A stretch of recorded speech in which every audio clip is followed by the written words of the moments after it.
bienvenidos. Muy buenas a todos y bienvenidos una vez más a Pensar Plural, bienvenidos también una vez más a Los Silencios de Fanto. Hoy contamos con Daniel Gorostiza para hablar un poco de lo que viene a ser el cine noir, pero en una década y en un espacio, en un lugar muy concreto. Muchas gracias, Daniel, y bienvenido. Encantado. Y en concreto vamos a hablar del cine noir en la década de los 50 hasta 1960 en Francia, que en este lugar el cine noir acuñaría otro término, que sería cine polar. Polar viene de una acepción que se deriva de policíaco, y entonces era alguna mezcla de cine romance policial o policíaco romance o algo así, policiac romance o algo así. Entonces pues queda la acepción polar, que también hace un poco alusión al frío, ¿no? Tiene bastante que ver con lo que vendría a ser el cine noir.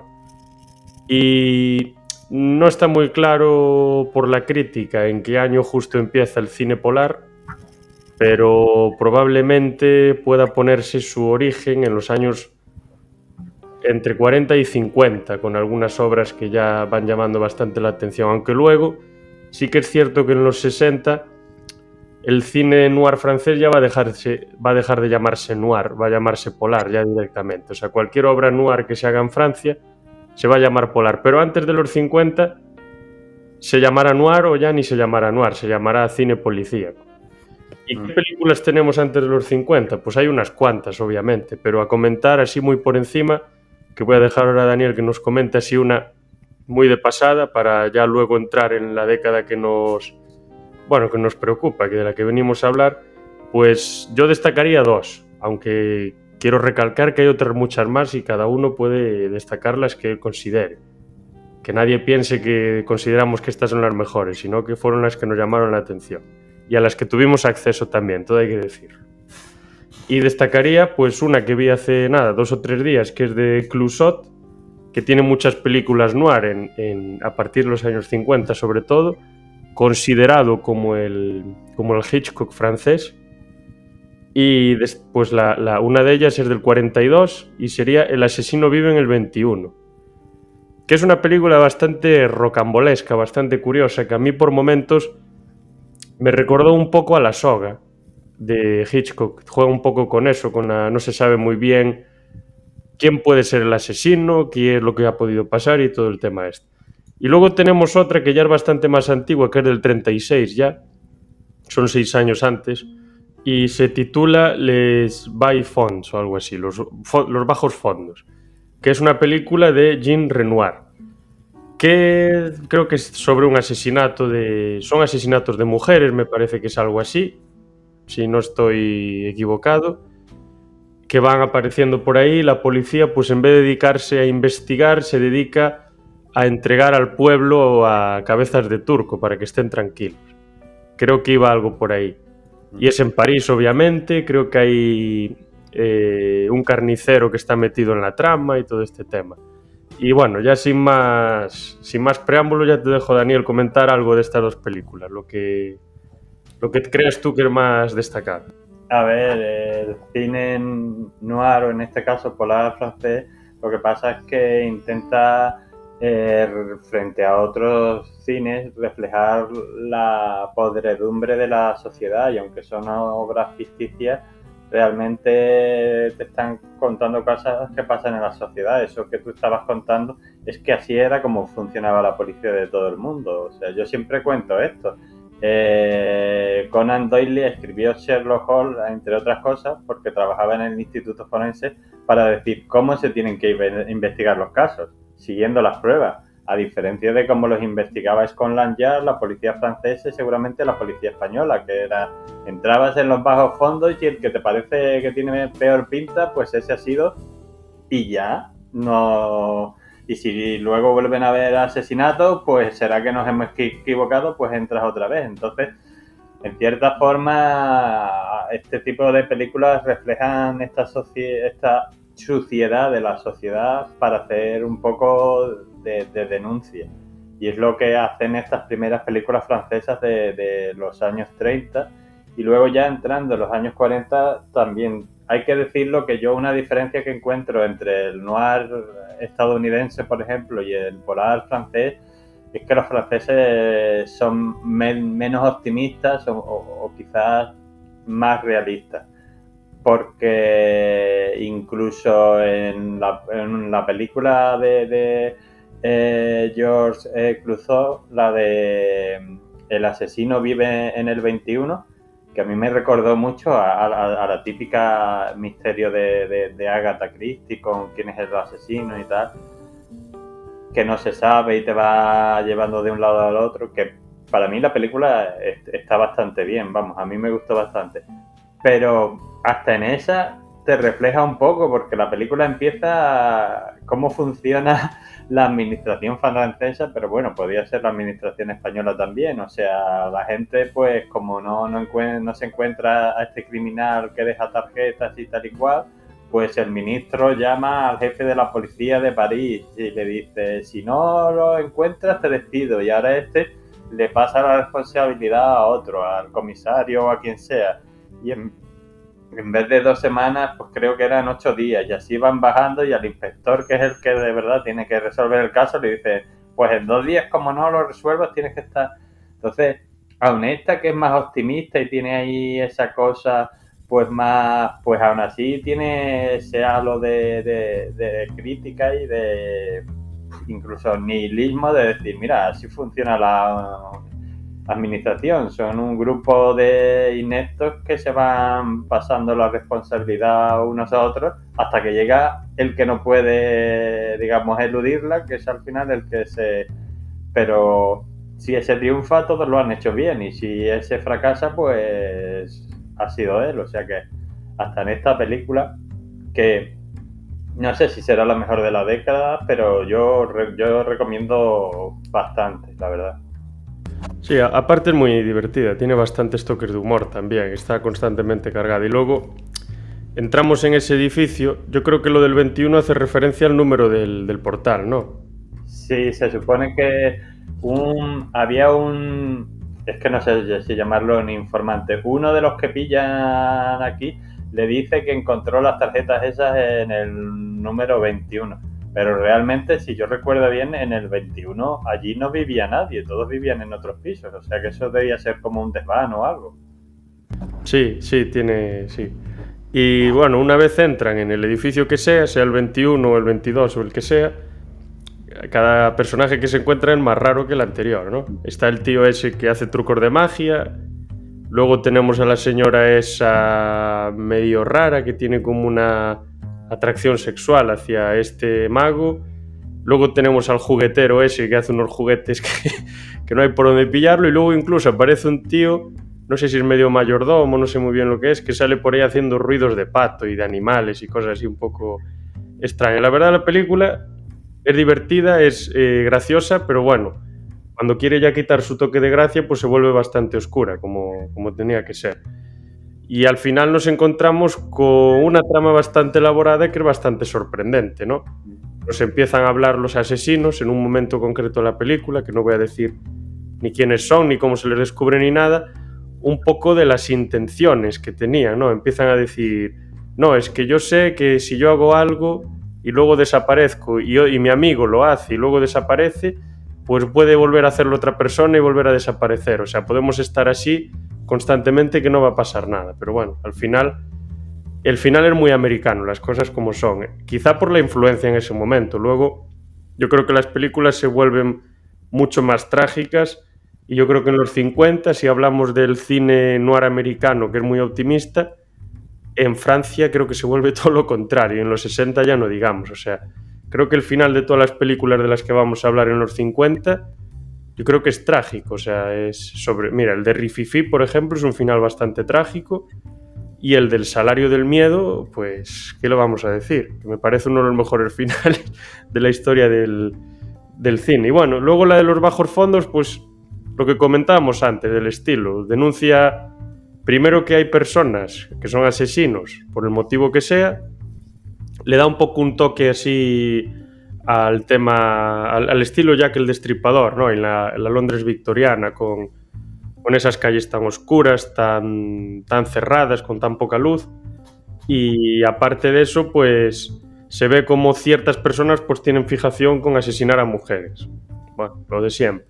Y creo que algunas de las mujeres en la película, yo no sé si eran prostitutas, pero me parece, creo pensar que sí. Y luego pues tenemos esa policía que no vale para nada, que no saben lo que hacen, son completamente ineptos y no son capaces de resolver un caso. Y tampoco les preocupa, o sea, al final, ¿qué es lo que quería la policía? La policía lo que quiere es el orden público, ¿no? Entonces a la policía realmente no le interesa que no haya asesinatos, lo que le interesa es que la gente está tranquila. Entonces hay 4 asesinatos, dicen, pues fue este. Bueno, pues ya está. La gente ya está tranquila, ya tiene su cabeza de turco, ya se acabó. Eso sí que lo denuncia muy bien. Y si quieres ya podemos entrar a hablar ya de las películas en los... bueno, de lo que nos atañe, ¿no? Del noir en los 50. Y yo tengo aquí apuntados varios títulos, pero bueno, no vi obviamente todas, básicamente porque no tengo acceso a todas y seguramente si quiera comprar una de estas películas cuesta un montón. Sí, cuesta. Y pues tampoco hay tiempo para ver todo. Hay una que se titula del año 50, Justicia es hecha, creo que se llama, Justice is Fate, perdón por mi francés, que no tengo ni idea. Luego tenemos otra, Nous sommes tous des assassins, que creo que en título en español fue Los asesinos o Todos somos asesinos, del año 52. Le Dossier Noir, el dossier negro, esta sí es fácil de traducir, del 55. Y luego ya tenemos Casque d'Or del 52, que es de Jacques Becker, que es la de París bajos fondos o algo así, sí, que me trajo a mí muchas reminiscencias al Padrino, por ciertas cosas, aunque bueno, la trama no tiene tanto que ver.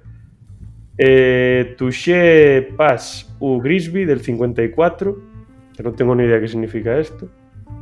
Bob Le Flambert del 56, que es de Melville, que está bastante bien, Bob el jugador. Luego tenemos una de las más famosas, de la mente maestra de Jules Dassin, que curiosamente este tío es capaz de dirigir las 3 películas de noir, entre comillas, más importantes dentro de Estados Unidos, Inglaterra y Francia, ¿no? Tiene esta de Du Rififi, Charles Soms, del 55, o sea, Rififi a secas. Y luego, en el 50 o en el 51, antes de la caza de brujas, o más o menos por ahí, tiene una película que es mi favorita en el género noir, que es La ciudad desnuda, The Naked City. Y luego en Reino Unido dirigió también una que se llama The Night and the City, del 50 y tantos. O sea, bueno, una máquina el buen señor. Y todas están bastante bien, la verdad. Luego tenemos Los espías, Les Espions, del 57, que es de Clouseau, que esa creo que también la viste. Sí, puede ser. No, esa igual no.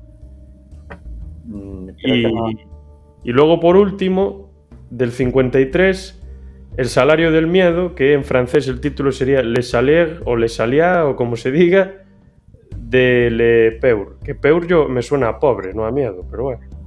Me suena más como el salario de los pobres, o de lo peor, o no sé muy bien qué será eso. Yo creo que es miedo, Pero... El miedo, bueno, pues el salario del miedo. Yo es que es lo que me suena en la cabeza, no tengo ni idea de este idioma, entonces no comento. ¿Y por cuál podemos comenzar a hablar? Quizá por la más antigua, por ejemplo, por París, bajos fondos, de Jacques Becker. Vale. Casque d'Or. Pues, será casco, digo yo. No sé. Sí, supongo. Pues yo de esta película destacaría varias cosas. Primero, que el papel quizás principal de esta película, hay que recordar que estamos en los años 50, para mí es el de la chica, el de la rubia, el de la prostituta, porque en torno a ella, digamos que gira toda la acción, que hace un poco de femme fatale, pero ni siquiera en esto los franceses son parecidos a los americanos, porque la femme fatale, generalmente las pelis americanas, pues es mala, digamos, o si no, por lo menos, pues tiene así esa cosa. Esta chica, pues, o usa su sexualidad para seducir a los hombres y que hagan lo que quieran y tal, pero en este caso, realmente la chica lo único que quiere es vivir libre, digamos, o sea que está atrapada. Bueno, quien no sepa lo que es la prostitución, pues se lo puede ir imaginando. está atrapada por este señor que hace lo que quiera con ella, que supuestamente es un comerciante honesto, pero que no. Eso me recordaba mucho a las cosas de mafia y digo, fíjate tú como esto es como Los Sopranos, que usas siempre un negocio paralelo para encubrir tus negocios ilegales. Y se enamora de este señor que el pobre también pues ha salido de la cárcel y se quiere rehabilitar. Recuerdo mal, trabajaba en una tienda haciendo muebles y el tipo era hasta bueno y se juntan y claro, pues eso al proxeneta pues no le interesa mucho que la prostituta y además seguramente una de las más guapas, porque la señora se le ve hermosa, pues se le vaya así como así que pues lo lía todo, no voy a decir cómo acaba, pues para que eso no pase. Entonces, independientemente de la historia que me pareció que estaba bastante bien y reflejaba pues eso, los bajos fondos de París, me pareció interesante que, por lo menos para mí, el personaje principal en esta historia era el de la chica y no porque tuviera, digamos, eso, usara su sexualidad para controlar a los hombres o fuera mala ni nada, sino simplemente pues porque, bueno, porque quiere lo que quiere todo el mundo, supongo, vivir la vida y ser libre, y más si estás en la situación que estaba ella. Así que sí, es una película bastante interesante y bastante diferente a lo que nos tiene acostumbrados el cine de Hollywood de estas épocas, incluso el noir. Sí, incluso hasta cierto punto la película casi se podría catalogar como algo diferente al noir. Porque la estética en concreto no es muy oscura para nada.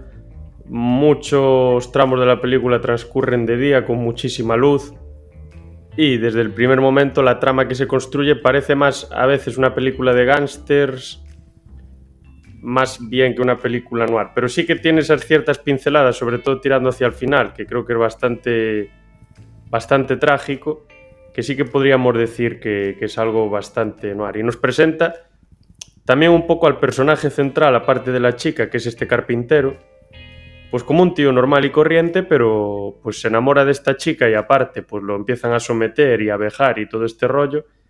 Y el tío dice, a ver, mira, tú serás un mafioso y lo que quieras, pero tú tampoco puedes venir aquí a escupirme y a pisarme en la cabeza y a todo esto. Y, hombre, hay que tener bastante valor para enfrentarse a esa situación, pero realmente uno dice, pues yo a ti no te hice nada, a mí porque me estás aquí con tus cosas. Pues ala, vamos a pelearnos. Se producen unas peleas, bueno, son como son. La figura de la policía hasta el final de la película es bastante lamentable, la verdad. No sé si te viene a la cabeza la escena detrás del club ese o del bar o lo que sea, donde se produce la pelea. Sí. Luego por allí queda algo y la policía no es capaz ni de pillar a los que se están escapando a 2 por hora, ni tampoco de ver lo que va por allí. Y era algo bastante grande lo que queda por allí. Así que creo que también denuncia un poco. Yo creo que esto denuncia un poco Yo creo que en Francia en esa época, por el tema anterior de la invasión de los nazis y de todo este rollo, creo que están bastante enfadados con el tema de la administración militar y de la policía y demás. Porque se habla de que probablemente a los nazis los franceses los dejaron pasar, más bien que pelearon contra ellos o que se rindieron. Entonces yo creo que todas las películas tienen un toque de este estilo de mira, que sois unos inútiles, que no hacéis nada y no valéis para nada. No sé si te parece a ti también.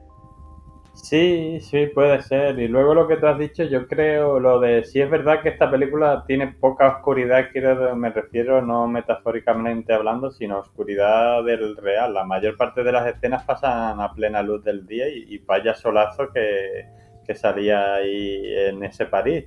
Pero yo creo que eso también es un poco crítica porque es muy de ficción y muy de cine y de novela eso de pensar que los criminales están ahí ocultos en las sombras haciendo sus negocios sucios y tal y cual. Cuando muchas veces, desgraciadamente, es todo lo contrario, lo hacen a plena luz del día. De hecho, ahí está el dicho de que si quieres ocultar algo de verdad, ponlo a la vista. Entonces, es un poco esto, el proxeneta este, que además tenía otros negocios, comía todos los días con la policía. O sea, ese señor se enteraba de lo que la policía estaba haciendo, quién estaba investigando y todo el rollo. Y cuando cree que tenía un topo en su organización, lo pilla enseguida. O sea, ese señor no tiene necesidad de ocultarse y además es que le da igual. Por eso yo creo que es un poco lo que quería mostrar esa película. Era en plan que los criminales no se ocultan en la oscuridad de la sombría noche. Los criminales están haciendo sus movidas a plena luz del día, en el mediodía, y están ahí con sus prostitutas vendiendo droga o lo que sea. Sí, sí, sí, totalmente. Y es lo que dices, o sea, no le hace falta esconderse porque tiene a todo el mundo comprado. Y todo el mundo le tiene miedo, entre comillas, pero luego también ves como, a pesar de que tiene una fachada enorme, de que parece el tío más duro del mundo, en 5 segundos, o sea, le dan 4 collejas y ahí queda. O sea, también creo que critica un poco esto, esa figura tan grandilocuente que se forma, pero al final pues queda todo en palabras. Y también hay que decir que esta película, aunque es del 52, la trama sucede en 1898, me parece. A finales del siglo XIX. En finales del XIX, principios del siglo, bueno, el siglo XIX, es los 1900, que es una de esas épocas que se habla de, no, pues están los felices años 20 y el 1900, que se supone que son una de las épocas doradas de Francia. A lo mejor de ahí viene el título, de que la cultura, el arte y todo eso, digamos, pues los impresionistas y toda esta gente. Entonces, digamos que es un florecimiento cultural, y que yo creo que lo que quería decir también el director era, bueno, sí, teníamos todas estas cosas bonitas, pero que en Francia y en concreto en París, mientras esta gente estaban pintando, escribiendo libros y cosas bonitas, estaban esta gente trapicheando. Sí, sí, tal cual, tal cual. Y podemos pasar ya a otra de las películas, si no quieres comentar nada más que esta. Bueno, recomendarla, porque la película está muy bien. Hay muchos bailes así al estilo de Scarface, solo que no son tan vistosos. Y yo no sé si viste la de Bob el jugador, la de Melville. Pero hace tiempo ya. Yo la vi hace poco y pues quizás es una de las que más me gusta por lo que le pasa al buen hombre, ¿no? Que al final la película va de que, bueno, un jugador que es un jugador casi profesional, creo que se arruina o algo así, y luego lo que decide es, juntándose con unos camorristas por ahí, pues pegar un gran golpe en un casino y robar no sé cuántos millones de francos. Y se empieza a dar información sobre la caja fuerte, sobre dónde está colocada, sobre cómo se puede entrar, todo el rollo este. Pero ¿qué es lo que pasa? Que la ludopatía es muy fuerte. Y al final el factor humano, como en la de Rififi, y esto lo critican las dos muy bien, pues aunque esté todo calculado y todo perfectamente milimetrado, siempre tienes que juzgar y contar con ese factor humano que se puede salir de la previsibilidad. Y cuando está el hombre todo caliente ahí jugando en creo que es el póker, o no sé si bien si es el póker o la ruleta, no me acuerdo muy bien. Yo creo que es el póker. Pues el tío no para de ganar, pero claro, él se supone que tiene que avisar a los ladrones a las 5 o no sé qué hora era, para que entrasen al casino para llevarse el dinero de la caja fuerte. Porque es cuando están despistados, porque están entregando premios, sirviendo a la gente, entonces no están vigilando la caja fuerte. Pero el hombre, como está ahí cegado por el dinero que está ganando, se lo olvida. Y a partir de ahí, bueno, tiene la suerte de que, aunque se lo olvide, gana el dinero, que no sé exactamente cuánto es, pero creo que es bastante, y al final se produce un comentario brutal cuando está con la policía. Está con todos los fajos de billete, con la policía, y le dice la gente de policía, bueno, vas a necesitar un gran abogado, un abogado muy bueno. Y se ve al señor con los billetes en la mano y dice, sí, yo conozco un abogado muy bueno, y se ve así como que está como medio enseñando los billetes. Creo que no vamos a tener problema, no sé qué, y se ven todos los billetes ahí. Eso sí que me pareció genial. Sí. ¿Qué dijiste? Que la habías visto hace tiempo, ¿no? Sí. ¿Te acuerdas de algo así destacable? Sí. Aparte de esto, bueno, a ver, sí.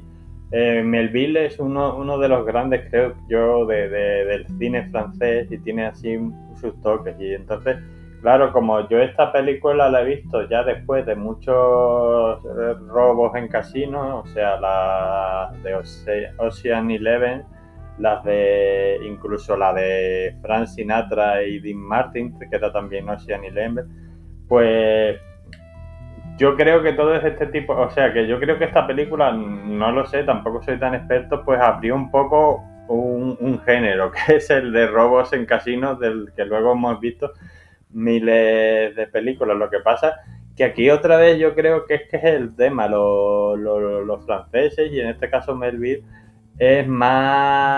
son más realistas. Los americanos tienden a presentártelo todo muy bien, todo muy oscuro, todo lo que tú quieras, pero al final tienden, en muchos casos, también depende de las épocas, a intentar de decirte, bueno, pero hay esperanza.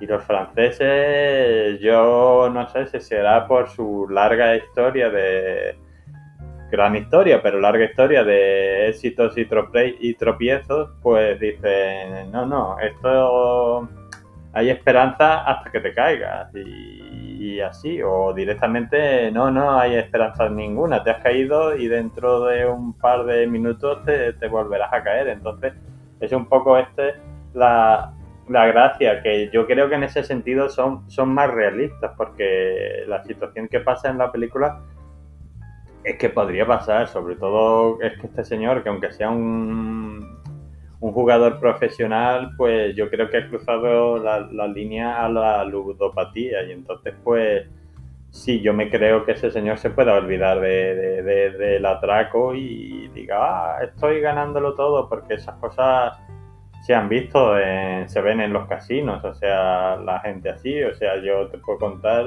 una señora de una vez que estuve yo en un casino, de ganar 2.000 euros, o sea, 2.000 euros, y perderlos esa misma noche, que es una cosa increíble, que cualquiera diría, yo gano 2.000 euros y ya no juego más en toda la noche, o sea, no vas a ganar más dinero. Pues la señora lo perdió todo, que es lo peor de todo, y al día siguiente seguro que estaba allí jugando. Entonces yo sí me creo que ese señor, por muy profesional que sea, se le olvide ahí. Entonces ese detalle me gustó mucho, el de que los franceses tienen esa cosa que yo creo que se ve en todas las películas que estamos hablando, ese ramalazo, digamos, un poquito más realista al final, pero bueno, hay esperanza, a veces no. Sí, y la mayor parte de las veces no. Es como el tema de lo que decía yo del abogado y el dinero, ¿no? Toda la película está denunciando la putrefacción de las instituciones, pero al final de la película la única manera de solventar la situación de esa persona es perpetuando la corrupción. O sea, tienes que ser parte de lo que está putrefacto, de lo que está corrupto, para tú poder satisfacer tus intereses y necesidades en ese contexto. Entonces es una forma de decirte que no hay escapatoria. O sea, si tú quieres vivir esta vida, si quieres vivir la vida en sociedad y tener interacción con las altas esferas públicas y demás, es lo que te queda, no te queda otra. Si quieres ir honradamente, pues vas a pasarte no sé cuántos años en la cárcel. Si quieres ganar dinero de verdad y hacer las cosas rápido, hay que sacar los billetes, no hay que hacer otra cosa. Y es lo que pasa con los mafiosos, sobre todo se ve en Nueva York, ¿no? En el siglo, bueno, mediados del siglo XX, tirando un poco a finales, ya ahora bastante menos, pero seguro que sigue pasando.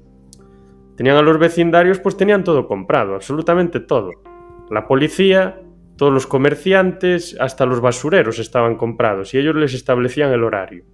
Como tenían dinero y tenían capacidad persuasiva, entiéndeme por capacidad persuasiva lo que quiero decir, pues podían hacer lo que les diese la gana y de esa forma eran capaces de lograr lo que ellos querían, que eran pues llegar a generar un montón de ingresos. Al final eran empresarios, bueno, y siguen siendo. Y es eso de que estoy harto del sistema, no me gusta cómo funciona el sistema, quiero ser un antisistema. Los mafiosos, entre comillas, son antisistema. Bueno, ¿cómo es uno antisistema? Siendo un corrupto.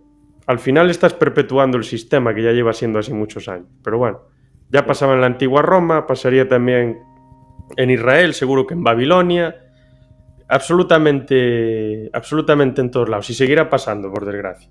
Y estas películas, sobre todo el noir, lo que hace es denunciar esto.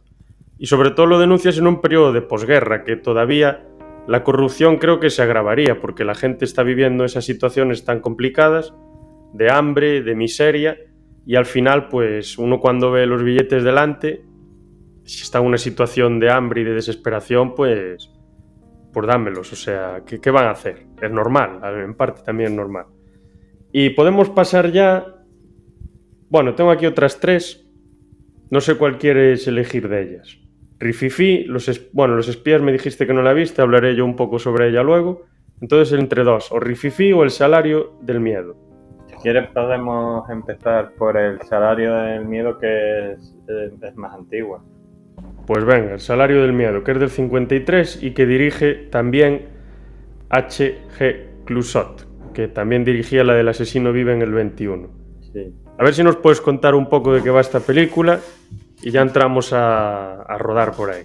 Bueno, al principio despista un poco, sobre todo para el espectador hispanohablante o que tenga algo de idea de español, ese, digamos, spam inglés o lo que sea raro, no, o sea, supuestamente es un país sudamericano que no queda claro cuál, porque parece México, pero luego hay mucha gente de raza negra, como si eso fuera Santo Domingo o tal. O sea que yo creo que lo que han hecho ahí es una especie de, pues esos señores que seguramente no han estado nunca en América Latina, lo que se imaginan que es y tal.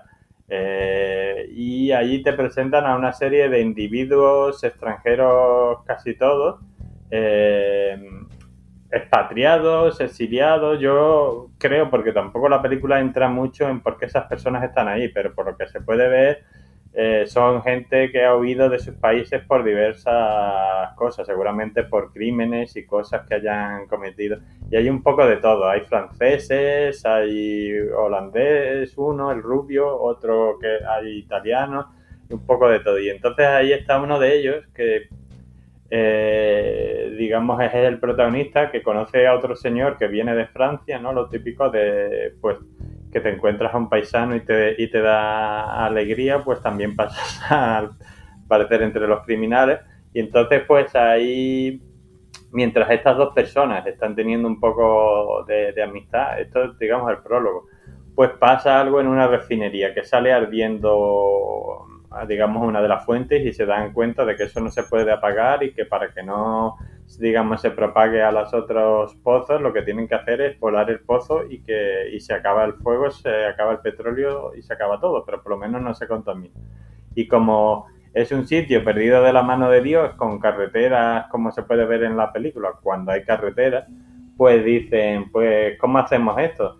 Pues cogemos ahí y llenamos unos camiones de nitroglicerina para tirar toda la nitroglicerina al pozo ardiendo, y que lo lleven 4 desgraciados. Les pagamos bien si sobreviven y ya está. Y entonces, claro, se presentan allí todos los desgraciados de la zona, todos los de baja, digamos, vida, y gran parte de ellos los extranjeros estos que quieren el dinero porque escaparían de sus países, pero llegaron allí y no estaban a gusto y ahora quieren volver a sus países o irse a otro lado. La cosa es que casi todos querían el dinero para salir de allí, porque no era tampoco muy buen sitio. Entonces, pues eligen entre ellos a 4 que, digamos, son los más protagonistas, y su misión es llevar esa nitroglicerina, y ahí es cuando empieza lo interesante de la película para mí, llevar esa nitroglicerina pues al pozo, que aunque la película no es muy larga, la tensión, o por lo menos a mí, te mantiene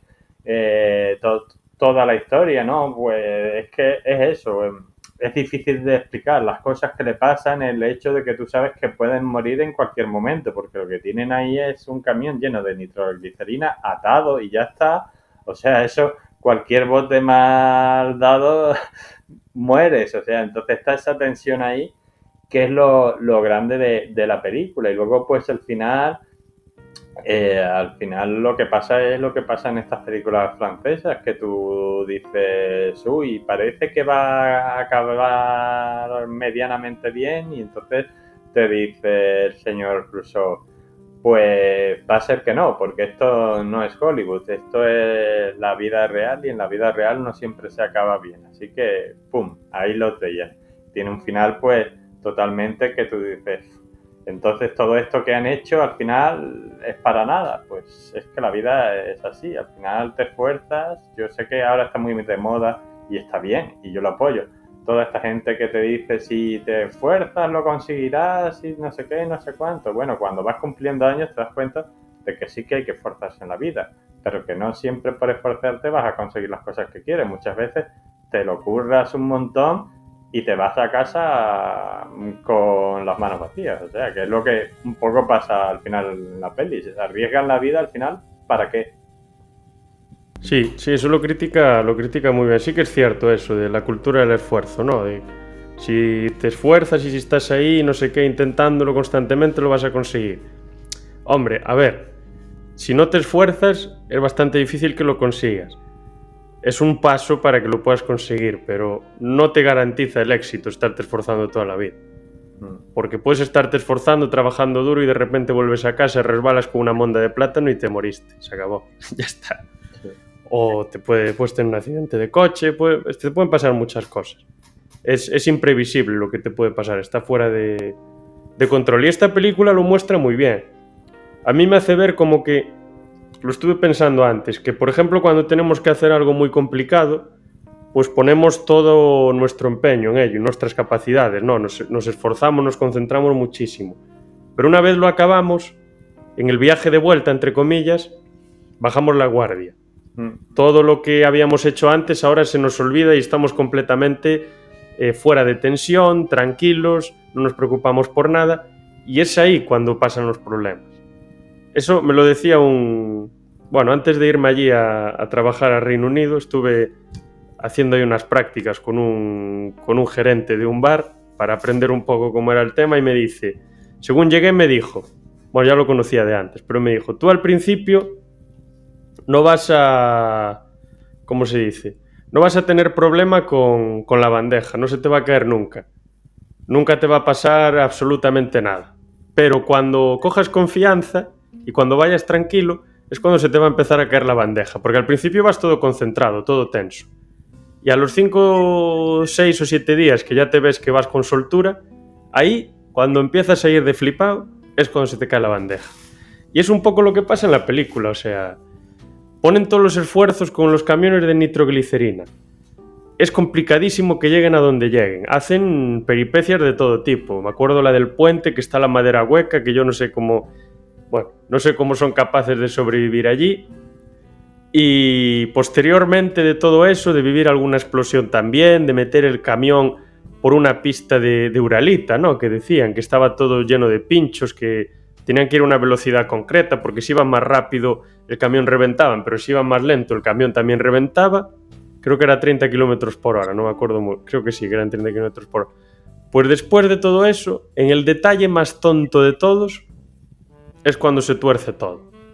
Cuando todo el mundo piensa que las cosas ya están, que ya acabaron, que van a salir bien, ya te está esperando todo el mundo, ¡plas!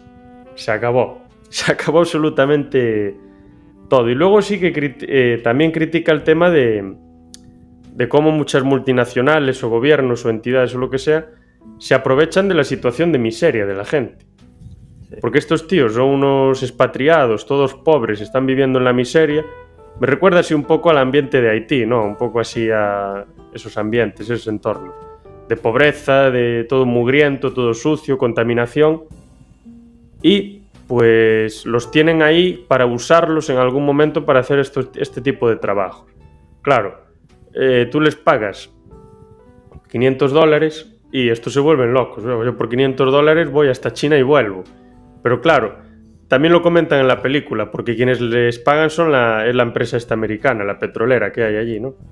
Y el gerente de la empresa, que conoce al otro mafioso francés, sabe Dios de qué, pues le comenta a uno de sus compinches, a uno será también directivo, lo que fuese, le dice, bueno, vamos a pagarle $2.000 y vamos a darle estas condiciones y esto, y le vamos a dar hasta las gracias por hacer lo que hace.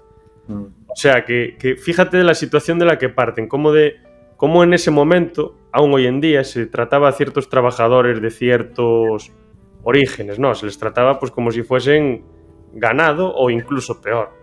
Y eso sí que lo denuncia muy bien la película. Porque decía, no, a los americanos no los podemos traer porque por $2.000 no van a querer montarse en ese camión. Y tampoco nos conviene traer los camiones especiales porque son muy caros. Entonces, pues venga, metemos a estos que nadie los va a reclamar y les pagamos bien y fuera. Ahí, para que vayan para adelante. Sí, sí, totalmente. Y mandamos 2 camiones porque probablemente si mandamos uno no va a llegar. O sea, ellos están considerando a esta gente totalmente prescindible. O sea, realmente sí, y eso por desgracia sigue pasando hoy en día en algunos sitios del mundo, pero sí, es un poco también lo que te refleja la película, la poca ética de muchas veces, sí, gobiernos o en este caso multinacionales, que lo que le importa es el beneficio y dice, bueno, esta gente no tiene de qué quejarse.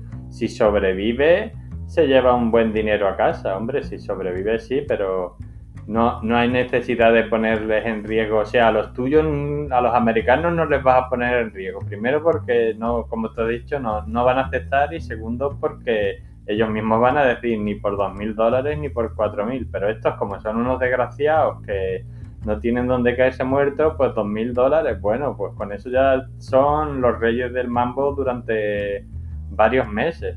Entonces, sí, se ve un poco ahí todo eso, como esa falta de moral, que aquí no hace falta ser mafiosos para, digamos, no tener ética, sino que una empresa en teoría respetable es la que se comporta como un mafioso. Y a mí hay un detalle que me gustó de la película, que hablan en los 2 franceses, el mayor y el otro, es cuando le dicen, ¿tú por qué te crees que te están pagando? Y de ahí creo yo que vendrá el título de la película. ¿Por qué te están pagando todo este dinero? ¿Por llevar el esto? No, te pagan el miedo. Te pagan tanto dinero porque saben que esto da miedo y que si no pagaran eso, pues nadie se montaría en estos camiones. Pero no te pagan porque crean que esto está súper capacitado o que te lo merezcas o tal, sino porque te pagan. ¿Cuánto tenemos que pagar a una persona para que se monte en un camión lleno de nitroglicerina? Pues si les damos 1.000 no se montan, pues 2.000, tal. Y es un poco esa la idea de la película. ¿Cuánto vale la vida de una persona, digamos? Pues esto, en este caso, $2.000, que es baratita. Sí, sí, tal cual. Y hay también un cierto comentario, creo que es del francés, del mayor, del que llega luego, que dice que él compra un viaje de ida a esa isla o a esa zona por $5, pero el viaje de vuelta cuesta 2.000 o algo así. O sea, que lo que viene a decir es que llegar a la isla es muy barato, y más si te expatrian y te mandan para allí de una patada, pero que irse de la isla es lo más caro del mundo. Y están haciendo constante referencia a que se quieren ir a Estados Unidos. Creo que... Es que no sé si hasta... Yo pensé que era México, bueno, un México muy especial, con ese español que imita, ese español que hablan que imita el mexicano o también el español sudamericano, pero que al fin y al cabo parecen personas de España, castellanas, poniendo acentos raros. Pues como dicen que quieren llegar a la frontera o alguna cosa así en algún momento, pues yo pensaba que era la frontera de México con Estados Unidos. Pero al final lían un poco todo y hacen ahí como un batiburrillo muy raro que no tiene mucho sentido. Que me llama la atención que los franceses pues hagan este batiburrillo así tan extraño, porque creo que en geografía pues está un poco por encima de los americanos. Pero bueno, falta de interés, o a lo mejor, bueno, no les interesaba tanto ubicarlo en un espacio muy concreto, pero sí que me llama un poco la atención. Y también las relaciones que tienen de medio amistad, ¿no? Las personas que van en los camiones también son curiosas, porque la relación que tiene el protagonista de la película con ese mafioso francés que llega poco después, ese señor mayor, es de amor-odio constantemente. O sea, el mafioso francés le viene a vender el oro y el moro, de que él es súper chungo, es el tío más duro del mundo, él dispara a quien quiere, él es un pistolero, él hace lo que quiere tal. Pero en cuanto llega el momento, la verdad, en cuanto tienen que afrontar una situación complicada, el que empieza a dar síntomas de flaqueza es el mayor, y el otro que nunca dice nada es el que tira por los dos. Hasta llega un punto que el mayor se hace el muerto porque no quiere seguir con el viaje, o sea, hasta ese punto llega. Luego tiene una relación también muy rara con este italiano, creo que se llama, no sé si se llama Luigi o no me acuerdo cómo se llamaba, que es un tío bastante complicado, la verdad, y son como amigos, luego dejan de ser amigos, vuelven a serlo. Luego tiene una relación ahí con una mujer que también, que a la vez la odia pero también la quiere, que la trata fatal pero a la vez la trata bien. Bueno, eso muestra muy bien esos tonos grisáceos en los que nos movemos. Sí, totalmente. Bueno, es un poco... Creo yo que estas personas en concreto que se reflejan en la película, lo que pasa es que amistades no amistades realmente no tengan ninguna, sino que se mueven un poco por el interés. Lo que tú me ofrezcas, pues si me ofreces algo te quiero y si no, no. También a mí me parecía interesante la relación entre los otros dos que van en el otro camión, el italiano y el holandés y tal, que al principio pues como que no se llevan muy bien y al final casi que se pueden decir que son amigos, que eso bueno, a veces pasa cuando pasas muchas horas con una persona que o lo acabas odiando o te acaba cayendo bien. Sí, efectivamente. Me recuerda un poco al tema este de la gente que se droga junta, ¿no? Y dicen que son amigos. Y al final son colegas, compañeros de consumo, no son otra cosa. Y muchos pues están ahí en la moda, ¿no? Con sus cosas, tomando las sustancias que sean y están rodeados de gente. Claro, ¿por qué estás rodeado de gente? No es por tus cualidades, ni porque ellos te quieran, ni porque te consideren especial, ni nada. Es porque los estás invitando a consumir la sustancia que ellos quieren. Y porque estás llevándola a cierta zona. Eso le pasa a mucha gente. Luego se acaban dando cuenta o se mueren de sobredosis, hay un poco de todo. Y bueno, ya podemos pasar a la última. Bueno, aunque la de los espías pues la comentaré así, bueno, la comento ahora en un minuto así un poco por encima y luego ya pasamos a la joya de la corona, entre comillas, que es Rififi. De la que quería hablar antes es de los espías del 57, que es también de Clouzot, que el pobre hombre pues no debía tener tiempo para dormir porque no paraba de hacer películas. Murió en el 77 Clouzot y hasta el 77 estuvo haciendo películas y a lo mejor sacaba una película cada 3 años, una cosa así. Y estamos hablando de una época en la que era bastante más difícil hacer películas. También eran más cortas, pero bueno, las de este hombre cortas no eran. Eso, Los espías, que es una película bastante rocambolesca, se parece un poco al El asesino vive en el 21. Va sobre un psiquiatra o un psicólogo, no me acuerdo muy bien, que es pues interceptado por una especie de espía o por un administrativo, un alto cargo en una administración, algo tiene que ver con el espionaje. Y lo que le dice, le da no sé cuántos, no sé si son 500.000 francos, le da un montón de dinero y lo único que le pide es que en su consulta acoja al señor X, no me acuerdo ahora el apellido. Bueno, él abre su consulta y el día ese que el señor le dice que tiene que acoger a ese personaje, pues empieza a llegar un montón de gente. ¿Qué pasa? Llegan 4 o 5 personas y él, claro, tiene la consulta y lo que tiene que hacer pues es atenderlos, pero no llega el personaje que él está esperando a que llegue. Que me hace un poco la referencia Esperando por Godot, o sea, llega todo el mundo menos quien tiene que llegar. Sí. Y bueno, pues llegan 4 personas, cada cual más raro que el anterior. Uno de ellos creo que es un ruso que es profesor de literatura inglesa en un instituto en Francia, que tiene el pelo rarísimo, todo así, bueno, y que habla muy bien inglés y habla muy bien francés. Y luego hay otro que es un tío enorme con gafas, con barba, luego una señora muy, muy especial también, y luego hay otro personaje también. Y cada uno de estos pues va a la consulta y empieza a decir: yo creo que me están persiguiendo por esto, yo creo que me hacen esto, yo sé esto de los nazis, yo sé lo otro de los rusos, los americanos no sé qué, el señor no sé cuánto me debe, me está espiando y me quiere matar y no sé qué tal. Claro, y en un principio el psiquiatra pues los trata como enfermos mentales. Dice, bueno, quédate aquí, descansa, tal, no salgas de aquí porque tienes un problema de esquizofrenia, tienes no sé qué, no sé cuánto. Pero luego se va dando cuenta de que no son enfermos mentales, de que son espías de verdad. Hasta cierto punto, porque también juegan con eso, de que pienses tú que puedan ser enfermos mentales. Y luego como que estos personajes le van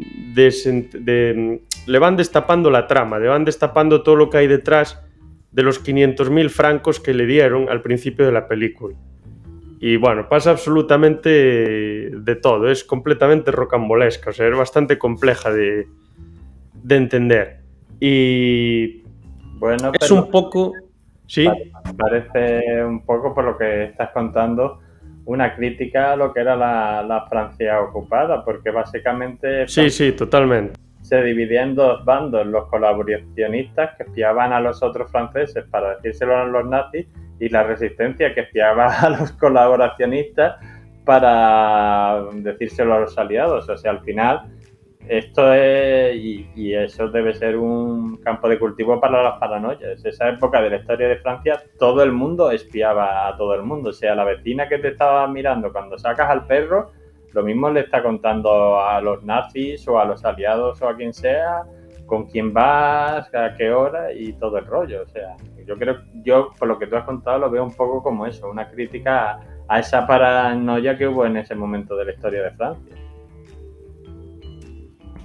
Sí, sí, la verdad es que sí, totalmente. Y luego iba a decir que...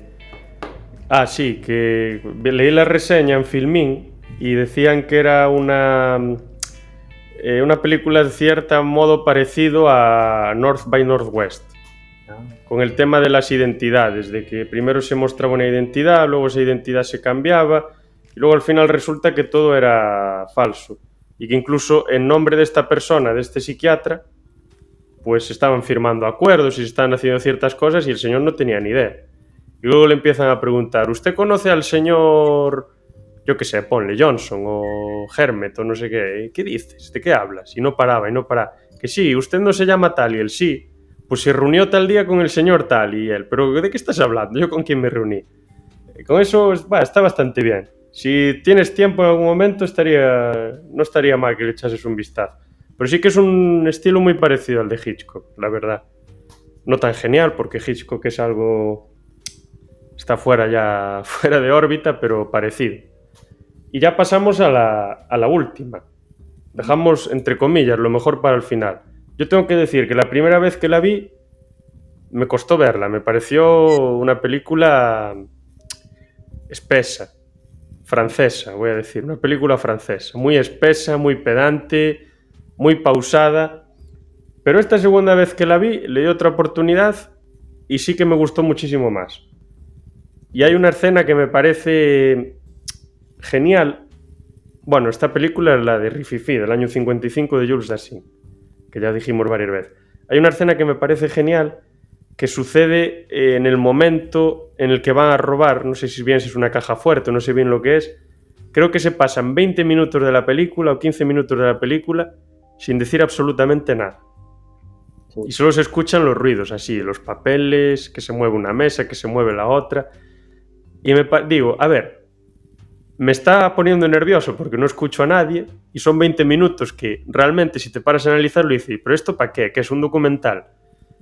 Pero a la vez dices, pero realmente me estás mostrando todo el proceso con tranquilidad y me estás mostrando algo entre comillas realista, ¿no? Me estás mostrando todo cómo va sucediendo.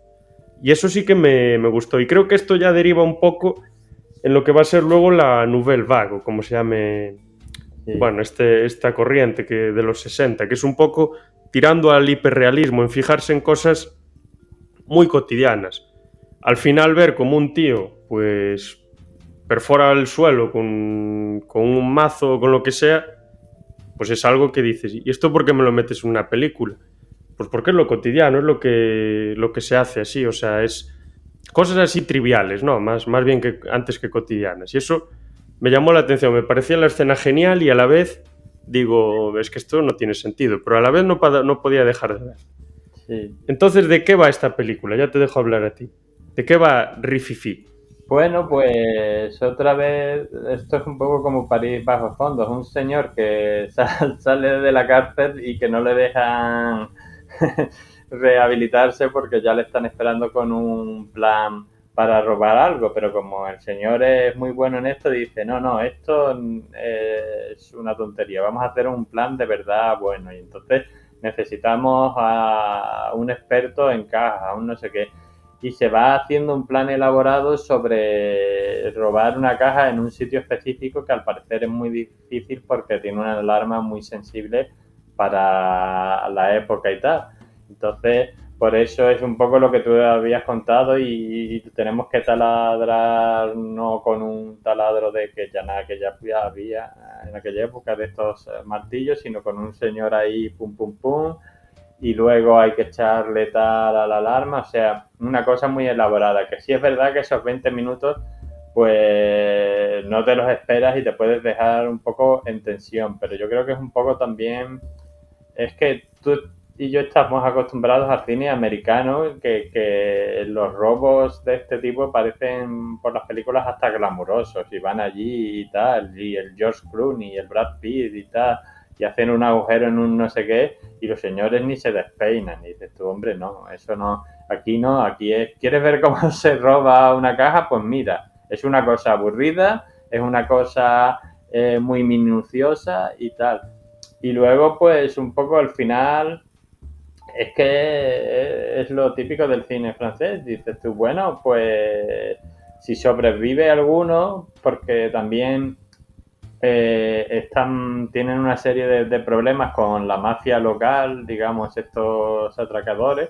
Entonces, dices, si sobrevives tú o alguno de ellos, pues, o todos, pues van a tener una buena vida. Bueno, pues a lo mejor no. Y además todo, sin contar el por qué, pasa como siempre. Al final es lo que decía mi tío, dice, los accidentes muchas veces ocurren no porque sí, sino porque la gente comete imprudencias. Pues esto es un poco lo que pasa en la película. O sea, a esta gente no les habría pasado lo que les pasa al final, que es un final un poco catastrófico, si alguno de ellos no hubiera sido un idiota. O sea, las cosas como son. Ahí luego tú puedes echarle la culpa al destino, a lo que tú quieras, pero todo pasa porque un señor... Es que además me acuerdo la escena anterior en la que el protagonista le dice, no hagas esto, y una o dos escenas después lo está haciendo. O sea, es que, hombre, es previsible que les pasara. Entonces, es un poco eso. A mí también la escena, y ya con esto te dejo, de los 20 minutos esas me pareció un poco por eso, porque no estaba acostumbrado, pero luego si la ves y dices, no, tiene su lógica dentro de la película, aunque parezca una escena muda. Es que claro, estos señores, si esto pasara de verdad, pues que no tendrían ni tiempo ni de hablar, estarían ahí centrados en que salga lo mejor posible, que la alarma no salte, que no sé qué, porque si fracasan, la policía les pilla en -3. Entonces, a mí sí me gustó, me pareció muy, muy, muy interesante y además me hizo gracia que rififi creo que ni siquiera es una palabra, que es una expresión así como de lo decían en la canción que sale en la película, pues que era algo así como que quería cuando quiere la gente jaleo. En plan, y la canción esa que cantaba la bebé que decía y mi no sé qué me dice que quiere rififi y lo mismo era sexo que una paliza, que un no sé qué, y digo, y luego lo busqué y no era una palabra, era pues eso, una expresión. Sí, sí, sí, eso, o cuando empieza a decir, no diga camorra, no sé qué, se dice rififi, y esa mujer, yo creo que es un poco como la que hace casi simbólicamente de Femme Fatale, ¿no? Sí, Es como la que introduce un poco el tema de lo que... A lo mejor con el tema del rififi también se puede hacer referencia un poco a lo que acabas de decir, de eso que se nos escapa, ¿no? Que siempre uno puede meter la pata, porque es una palabra comodín. En la canción como que parece medio entenderse de que son cosas de hombres, no sé qué, eso, no sé qué, el rififi, no sé cuánto, bueno. Sí, y luego sí, al final pues como en la de Bob, el jugador. Una persona que está todo milimetrado, todo completamente calculado, pues en un momento concreto se le va la cabeza y hace algo incorrecto y todo se tuerce. Luego tenemos ahí una escena bastante emotiva con un niño, y que al final pues el niño no acaba mal, pero acaba mal otra persona, que es algo que tendría que pasar en una película francesa. Si fuese americana la película, el niño acabaría genial y la persona también acabaría viva y acabaría siendo presidente de los Estados Unidos o algo por el estilo, la verdad. Y luego sí que es cierto también que... Ah, sí, lo del robo, por ejemplo, que decías tú. No, es que quieren que veas que robar una caja es aburrido, es tedioso. O sea, robar joyas no es algo divertido. Es algo trabajoso, es algo complejo y es algo para lo que se necesita pues tiempo, calma, se necesita silencio, se necesita estar pues tranquilo y todo lo demás. Y creo que es lo que quieren mostrar realmente. O sea, vosotros a lo mejor en esa época no se pensaba que los robos eran cool, ¿no? Como pensamos ahora. Pues vemos películas como Hit, como Ocean's Eleven o lo que sea, entonces pensamos pues que... o creo, ¿cuál era la otra? Que querían robar, una de unos magos. Atrápame si puedes, puede ser. Sí, sí. Y vemos este tipo de películas de estos grandes golpes y decimos, es que es una pasada. Y mira, es que tiene el pelo engominado y no se le mueve ni un pelo de la cabeza. Pero realmente no tienen por qué ser así. O sea, los robos, pues, en el caso de las personas muy sofisticadas, pues, son muy tranquilos y muy aburridos y lo mejor es que no pase nada. Típico caso de los ladrones de guante blanco. Y en el caso de los robos ya más chapuceros, pues son feos, son sucios, son violentos y pasa absolutamente de todo. Y la película creo que lo hace muy visible todo esto. Y luego, bueno, el tema de, por ejemplo, la doble moral y esos tonos grises en las personas, yo aquí en esta película no lo vería tanto como en otras. No sé si tú llegaste a verlo, pero yo no lo vería tanto como, por ejemplo, en la de los espías o en Bob el jugador. Alguna vez algo sí que se ve, pero no demasiado. Se ve más en la canción de esta mujer que en el resto. Hombre, a ver, sí se ve que hay personalidades diferentes. Por ejemplo, el mafioso este malo se ve que el tipo que es mala persona. Y por ejemplo, la madre del hijo, la mujer de uno de los ladrones, pues se ve la típica madre pues preocupada por su hijo y tal, la típica madre normal. O sea que no me parece mala persona. En cuanto a los ladrones, pues es que yo no los veo que sean especialmente malos, pero tampoco son buenos, a ver, se dedican a robar y tal, o sea, uno se le ve ahí con su pareja que se lo pasa muy bien y tal, entonces te los ponen como personas normales y tal, claro, que también es un poco, creo que es la idea de la película, de que los ladrones después de robar ni se van a lujosas mansiones en el Caribe, ni se esconden dentro de una gruta a planear malvados nuevos planes. Entonces, yo creo que es un poco eso. Entonces, hay personajes que sí ves que son buenos como la madre o como el mafioso que es malo, pero la señora que canta, los ladrones, ¿son mala gente? Pues parece que no, pero bueno, a ver, tampoco son panaderos o son, yo qué sé, no son ganaderos o lo que sea, o sea, se dedican a robarle a la gente y por mucho que el cine de Hollywood te presente que casi siempre roban a un señor que es muy malo, no siempre es así. A veces, muchas veces, desgraciadamente, a los que robas es a gente honesta. Entonces, pues, sí, hay un poco de gris, pero tampoco creo que esta película en concreto digamos, centre mucho en eso. Como a lo mejor el salario del miedo, sí, por ejemplo. Allí creo que ninguno de los personajes es bueno, desde el señor que sale todo el día en pijama hasta el protagonista. En París bajo fondo, bueno, hay quizá la prostituta y este hombre y algunos más son buenos, pero la mayoría no. Pero esta película creo que no se centra mucho en lo gris de las personas, sino quizás en lo gris de la situación en sí. Este señor que quiere rehabilitarse y que no le dan tiempo y que tal, y que está todo muy bien planificado, pero al final, pues, digamos, un poco todo se va a la catástrofe porque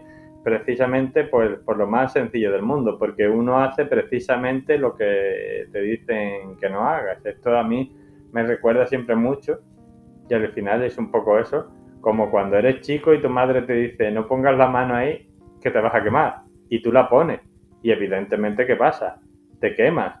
Pues es un poco esto. O sea, si te han dicho que no hagas esto, no es por fastidiarte. O sea, es porque os pueden a lo mejor pillar o lo que sea. Y es un poco lo que pasa. Entonces yo ahí, resumiendo, el gris lo veo más que en las personas, en la situación en sí. O sea, que esas personas viven en un ambiente de ambigüedad moral bastante considerable.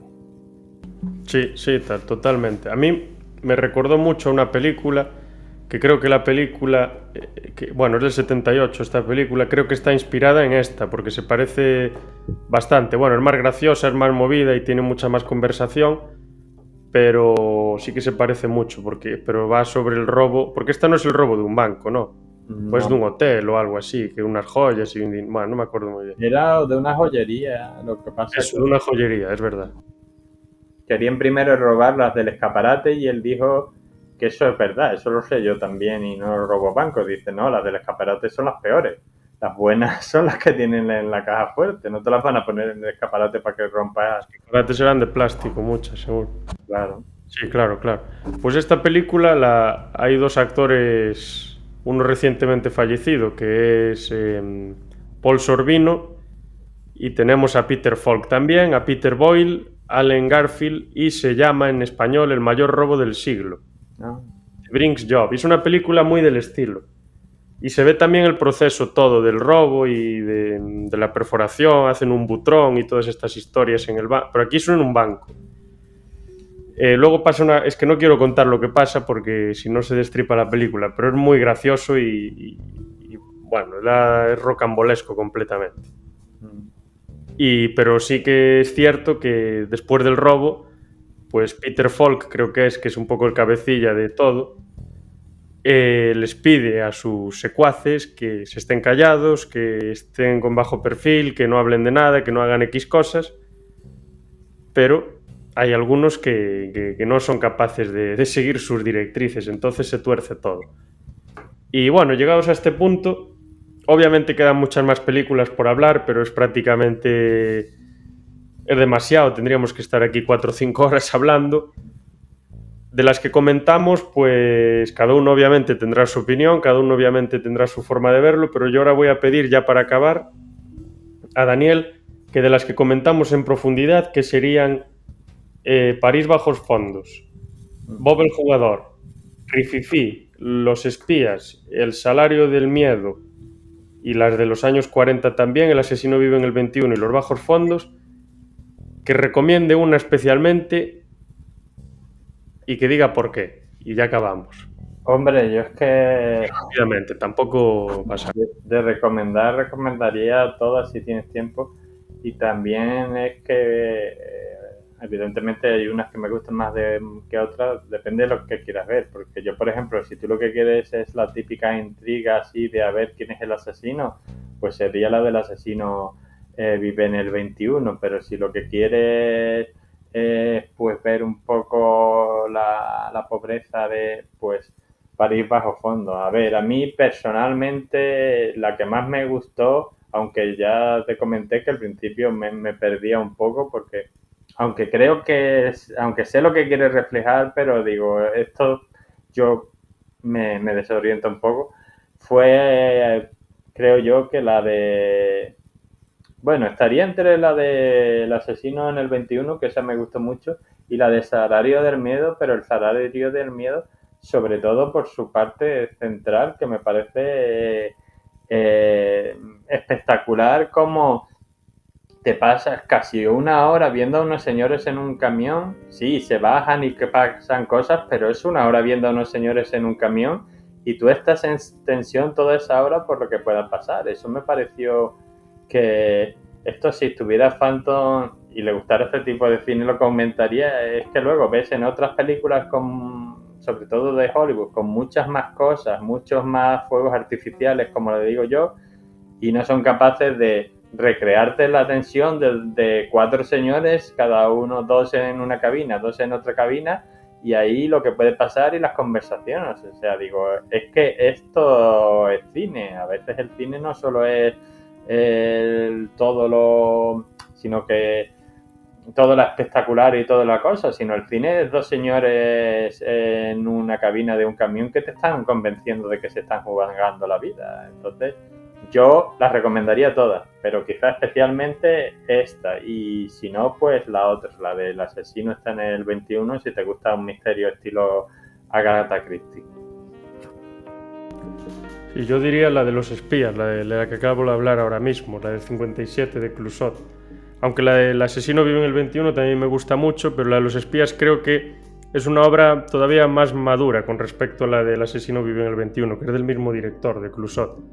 Creo que la forma que tiene de jugar con el despiste, la forma en la que nos hace ver que no nos podemos fiar de absolutamente nada, de que nada es lo que parece dentro de la película, pues me parece magistral y me parece que está a la altura de obras como North by Northwest, por ejemplo, de Hitchcock, o La Soga, o incluso la de Náufragos, la del año 40 y tantos, en la que sale ese personaje afroamericano que tanta importancia tiene, que al final es el único del que se pueden fiar.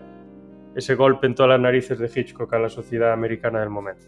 Así que yo escogería esta, pero tengo que reconocer que Rififi es una obra genial también, que El salario del miedo, si no hubiera la de los espías, yo la hubiese elegido porque me parece hiperrealista. O sea, es una película que dices que, pues es que esto puede pasar, sí o sí, o sea, está claro que puede pasar. Y se ve perfectamente cómo somos, o sea, no es que haya asesinos o ladrones o ladrones de guante blanco o gente que pega grandes golpes ni nada, son gente normal y corriente que se está muriendo de hambre y que ante ciertas situaciones pues hacen lo que les viene encima, o sea, hacen lo que pueden para salir de ellas.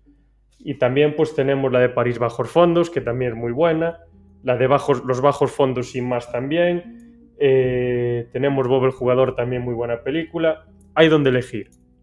Es difícil elegir una, pero bueno, mi apuesta es la de los espías y la de Daniel fue por la que compartió con nosotros. Lo que me queda, pues nada, darte muchas gracias e invitarte para la próxima, que será dentro de poco, que creo que vamos a hablar de Poltergeist la semana que viene, que tiene mucho que ver con esto. Y gracias a todos los que nos escucháis y nos veis. Hasta la próxima.